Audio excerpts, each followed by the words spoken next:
This is episode 246 of That Shakespeare Life. That Shakespeare Life is supported by listeners just like you who sign up to be our patrons.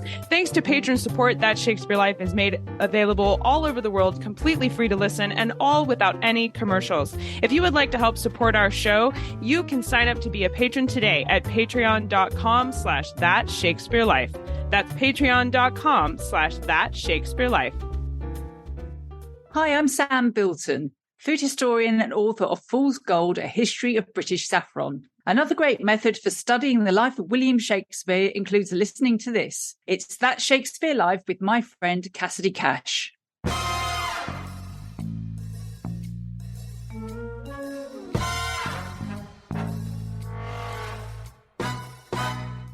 It was the holiday of the Epiphany and was celebrated by Protestants and Catholics, and it marked the arrival of the three kings, or the three wise men, that were said to have showed up when Jesus was born and brought him presents of gold, frankincense, and myrrh. Welcome to That Shakespeare Life with Cassidy Cash. Cassidy believes that if you desire to successfully learn or perform Shakespeare's plays, then understanding the real life and history of William Shakespeare himself is a must. That Shakespeare Life is the podcast that helps you go beyond the curtain of some of Shakespeare's most iconic works and explore the world of early modern England as Shakespeare would have lived it, learning from the writers, historians, and performers who know it best. And now, here's Cassidy. This Thursday, January 5th, is Twelfth Night, the official end of the 12 days of Christmas. For Shakespeare's lifetime, celebrating the 12 days of Christmas was a huge occasion, and one which included merriment right up to the very last day. In Shakespeare's plays, we see many of the Twelfth Night customs come to play, including the complete upheaval of established social order, where we have boys dressed in mock religious professions, lots of alcoholic drinking alongside elaborate meals, as well as bouts of parody and general misrule against moral order. And of course, for Shakespeare, all of these moments of wild abandon are accompanied by song and dance. To help us understand what Twelfth Night was, why it was celebrated with such crazy antics, and how it was celebrated during Shakespeare's lifetime is our guest and author of a new book on Twelfth Night customs, Rachel Aanstad. Rachel Aanstad is the author and illustrator of A Midsummer Night's Dream illustrated handbook and encyclopedia, and is currently working on a book called The Twelfth Night, or What You Will, Body Illustrated Handbook and Encyclopedia. She's the artistic director of the Rose City Shakespeare Company and producer of the Twelfth Night podcast by Rose City Shakespeare Company.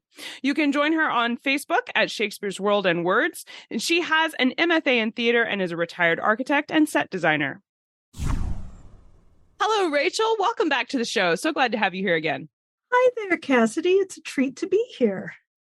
Where do we see Twelfth Night celebrated in Shakespeare's plays? Well, technically, Twelfth Night, also known as the Epiphany, isn't mentioned or celebrated in Shakespeare's plays, not even in Twelfth Night. But what we do know is that Shakespeare's play, or What You Will, was used to celebrate Twelfth Night in 1602 in Queen Elizabeth's court. However, the themes in the play Twelfth Night, they also echo the themes of the holiday.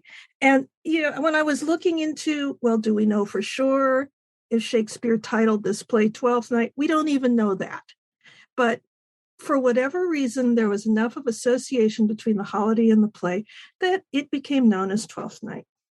So what was this holiday that was celebrated in real life for 16th and 17th century England?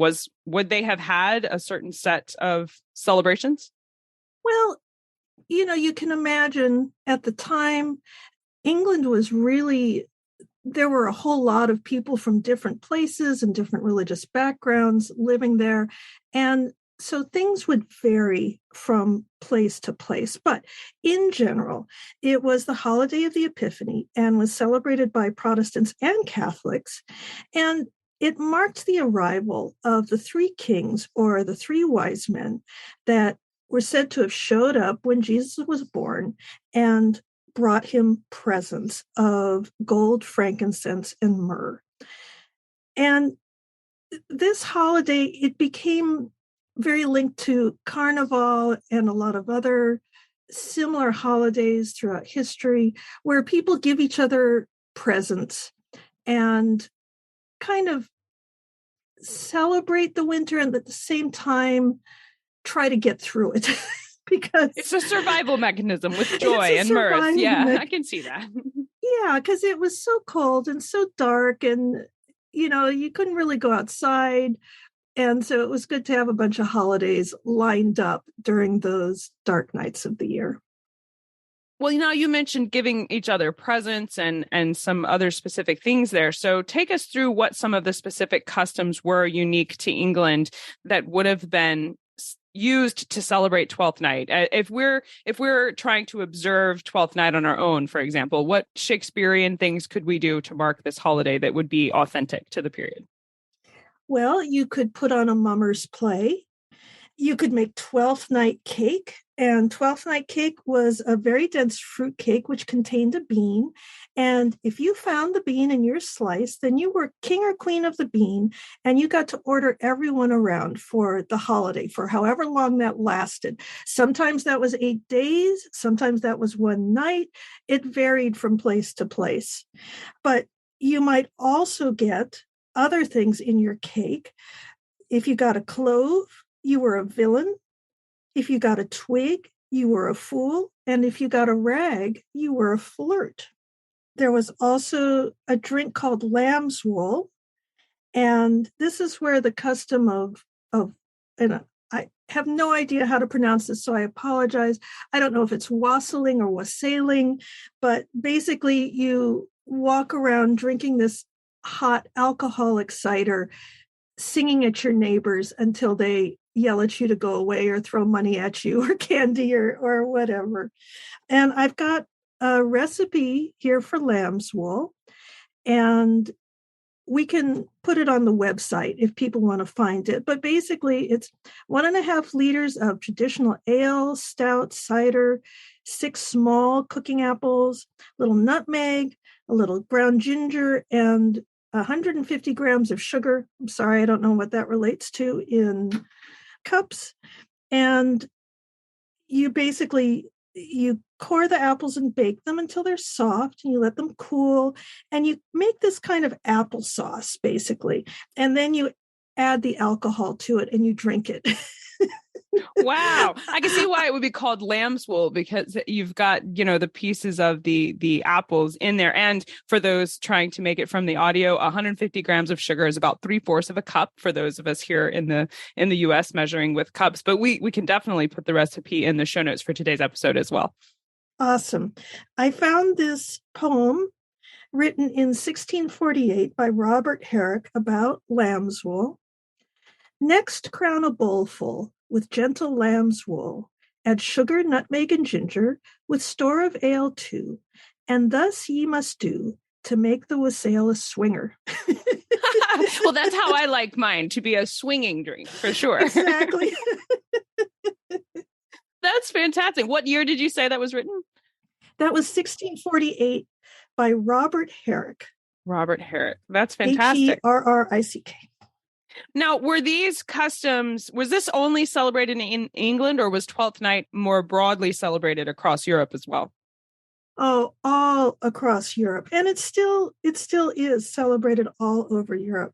In Italy, they celebrate the holiday of Befana, who is a strega or witch who flies on a broom and brings presents to children by coming down through the chimney. Sound familiar? Yeah, indeed. I think I could think of some connections here.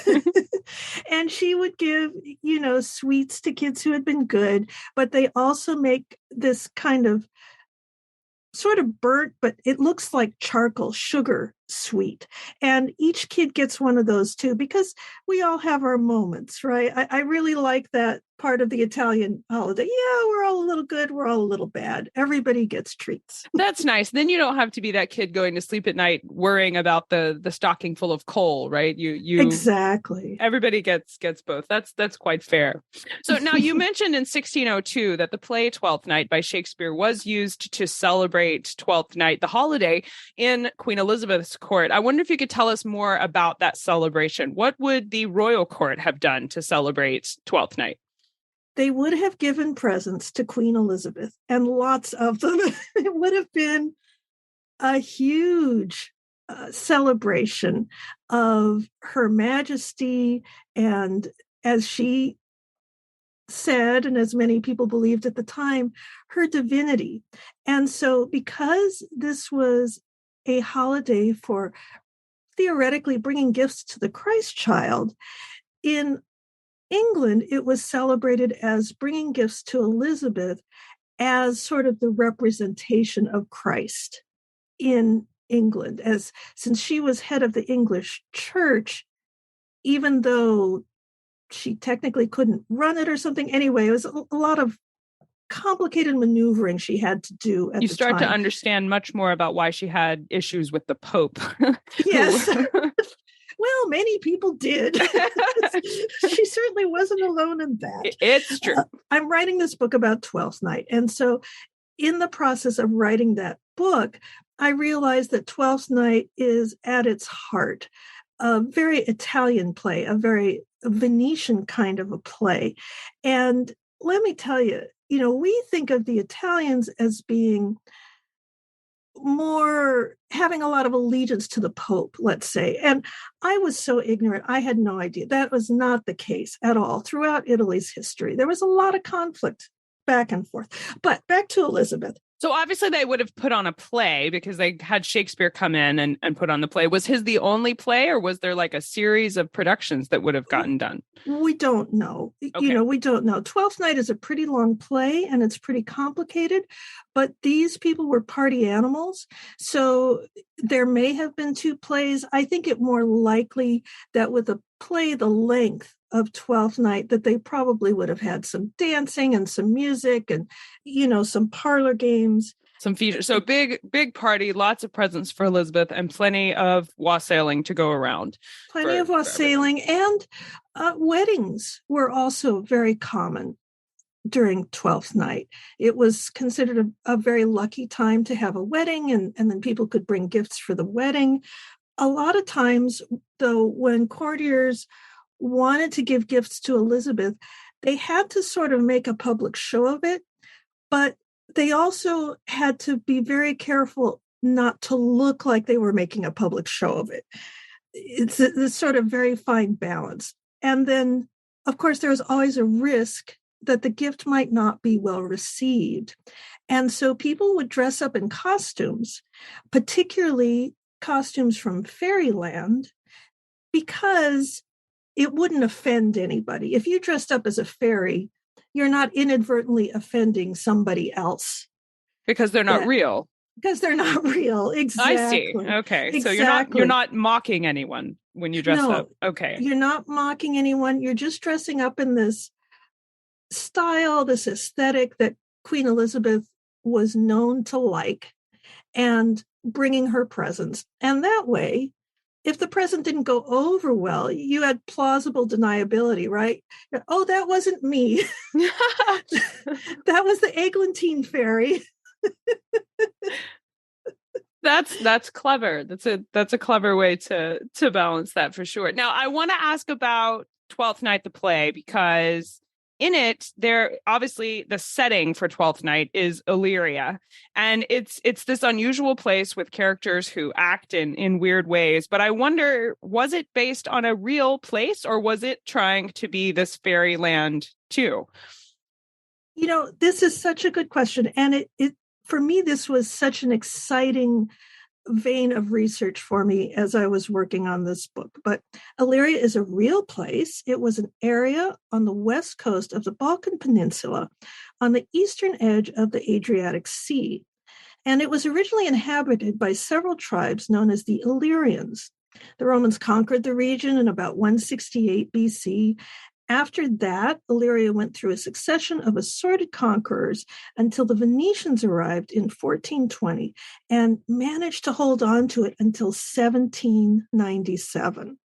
However, but wait, there's more. However, the location of the play Twelfth Night is likely an ancient city that used to be called Ragosa or Ragusa. Again, I apologize to Venetian and Italian speakers and Croatian speakers. It is now called Dubrovnik and is located in Croatia. Now, Ragusa never fell to Venice, but it was sometimes called the Venice of the Adriatic, even though Venice was on the Adriatic, but never mind. And it's also been called the Pearl of the Adriatic. Like Venice, it was a major shipping port and a center of art and culture. And countries who didn't want to go through Venetian ports could bring their goods in through Ragusa. So the Venetians, they were their own civilization long before Italy became a country. Venice was there for 1,000 years. And for several hundreds of those years, it was the wealthiest, most successful, one of the very biggest cities in Western Europe. And it created this cultural, almost a fantasy place where everybody's ideas about what Venice had been and what Venice was then and what it could be were all sort of mashed together, kind of like we do for New York City now, right? Sure. It kind of has its own bigger than life reputation. But I wanted to check with you about the date. Now, you said the Venetians had it from the 1420 until the mid 18th century. Does that mean that during Shakespeare's lifetime, the real Illyria was this thriving port city that you're talking about? Yes, it was. That's amazing. So the people in his audience would have had the same kind of, when you mentioned New York and it has this bigger than life reputation, there would have been an immediate connection then for his audience about Illyria and what it was and where it was. Not only that, they could have easily been there. At that point, Venice hit its peak probably around the 1300s. And had been in sort of this gentle decline since then. Now, when you're the top power in the world, or in Western Europe, certainly, then you have a long way to fall. So even in Shakespeare's day, it was still the whole Veneto, which is the region that was being ruled by Venice. The whole Veneto was very prosperous, thriving, lots of art, tons of culture. It was still the Renaissance.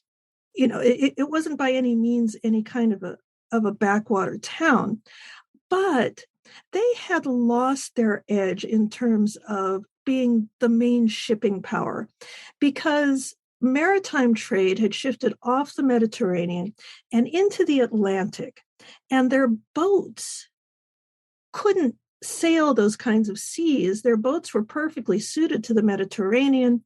They had this amazing shipbuilding industry.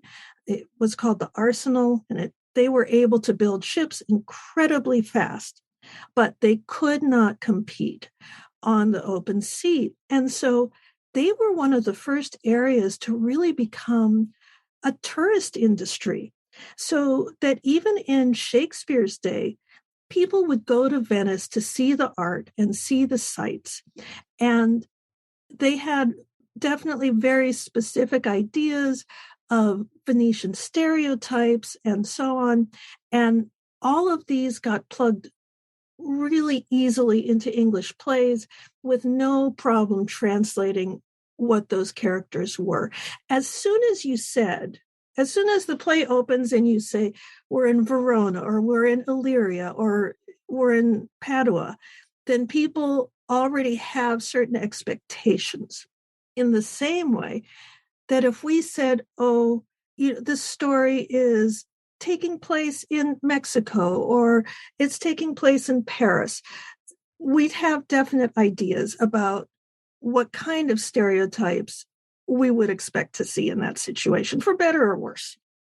It sounds like it makes so much more sense now for Shakespeare to have set this Twelfth Night play in this particular location. I think for a lot of people new to the play, it feels like a fantasy place or somewhere that you wanted, magical things to be possible. But when you learn the history of the real Illyria, of course, magical things were thought to be possible there. So I love knowing more about that. And Rachel, I know we would love to dive into the history of Twelfth Night and Illyria and all these things that you have shared with us. We're thrilled to explore this further. So in addition to your own book on Twelfth Night, what are some of your favorite resources you can recommend for our listeners that are new to this history? Where should they begin to learn more?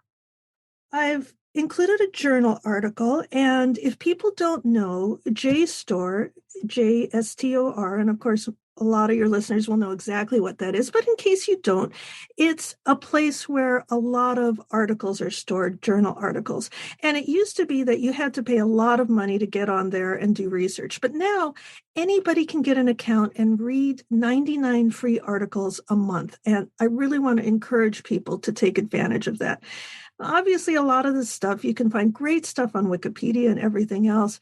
But if you're a bit of a nerd, JSTOR is a treasure trove. And I have one here called The Evolution of the Early Tudor Disguising Pageant and Mask that goes into all kinds of fun stuff. And do you want me to read out the URL, or should we just No, include it on the website? no, don't read out the URL. We'll put it in the show notes. That'll be easier. People can just click it. Perfect. And the author of that is Sydney Anglo, Anglo. Then there's a wonderful book called The Elizabethans at Home by Lou Emily Pearson by Stanford University Press.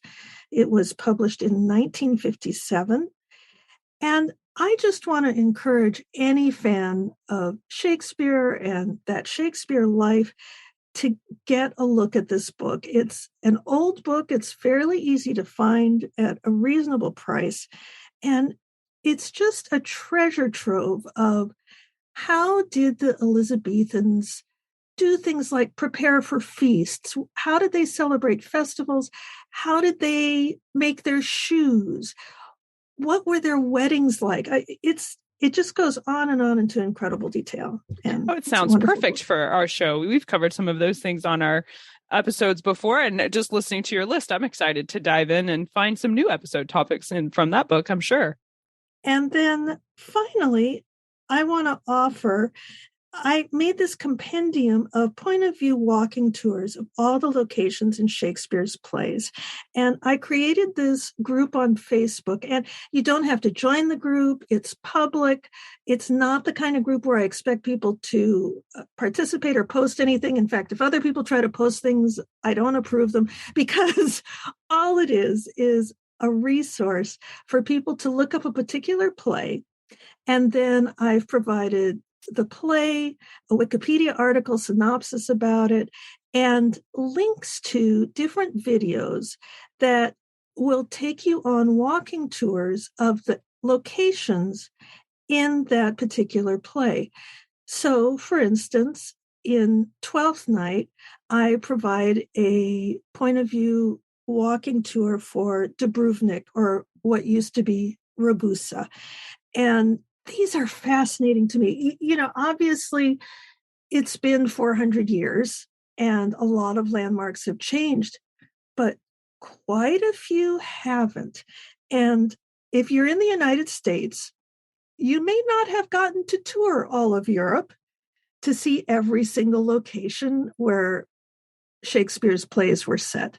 And so this kind of gives you a little way to walk around those things, see those hills, see the battlefield, see some of the castles.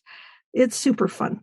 Such a nice way to make just a tangible connection with some of the impressions and thoughts that Shakespeare's audience would have had when he was putting his plays together. That's an excellent resource. We will link to the articles, the books, and the videos that Rachel recommends today in the show notes for today's episode. So make sure you hang on for the URL for where to go see those. Now, Rachel, as you know, we ask everyone this next question here at That Shakespeare Life, and you are allowed to choose a new desert island book since you've been with us here before. But I would like to know, what's the one book you would take with you on a deserted island? My friends in England tell me I'm supposed to allow you the complete works of Shakespeare and a copy of the Bible. So your choice would be in addition to those.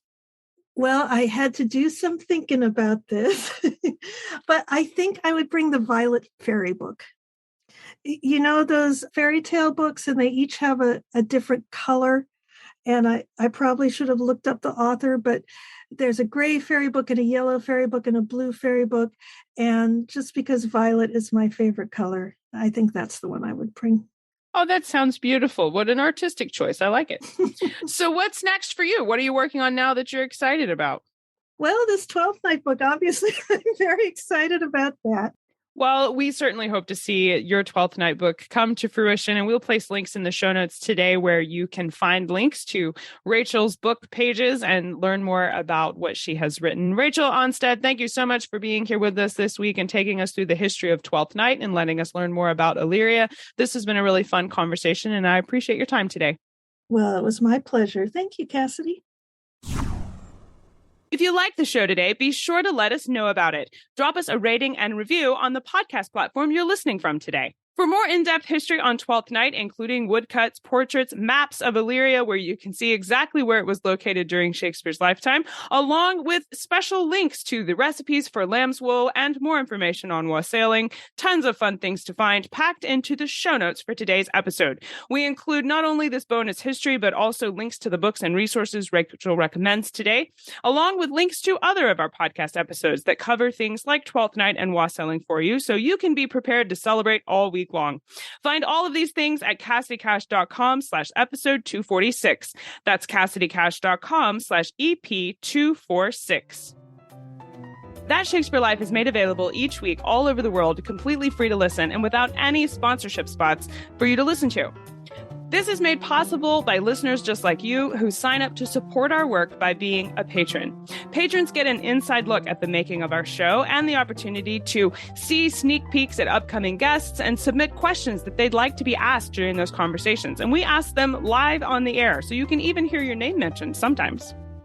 Patrons get access to bonus content, including our exclusive documentary short films on the life of William Shakespeare, along with our award-winning animated shorts where you can explore Shakespeare's plays in just 3 minutes. There's lots of extra history episodes and insider bonuses for our patrons to say thank you for help keeping That Shakespeare Life on the air and available all over the world completely free. If you would like to help support our show and continue the history that you learn here each week, then sign up today at patreon.com/thatshakespearelife. That's patreon.com/thatshakespearelife. That's it for this week. Thank you for spending the first Monday of the new year here with us. Here's wishing you a wonderful, happy new year filled to the brim with Shakespeare history. I'm Cassidy Cash, and I hope you learned something new about the Bard. I'll see you next time. Bye-bye. Thank you for listening to That Shakespeare Life. As always, the best conversations happen after the episode over at CassidyCash.com. Become a part of a vibrant Shakespeare conversation by adding your voice over at the website. Until next time, remember, when you want to know William Shakespeare, you have to go behind the curtain and into That Shakespeare Life.